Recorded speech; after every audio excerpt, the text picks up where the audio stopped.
Karaikudi global mission மற்றும் ஆராய்ச்சி மைய மருத்துவமனையில் காரைக்குடி ரோட்டரி டயாலிசிஸ் சென்டர் திறப்பு விழா.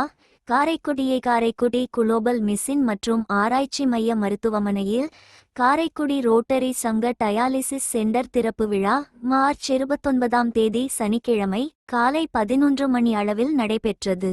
கூட்டுறவுத்துறை அமைச்சர் KR பெரியகருப்பன் திறந்து வைத்தார். ரோட்டரி மாவட்ட ஆளுநர் மீரான் கான் சலீம், நன்கொடையாளர் வீர நாராயணன், மாங்குடி MLA மருத்துவர் குமரேசன், விவேகானந்தன் மற்றும் ரோட்டரி சங்க தலைவர் லட்சமணன், செயலாளர் அடைக்கப்பன், பொருளாளர் பழனியப்பன் மற்றும் நிர்வாகிகள் பங்கேற்கிறார்கள்.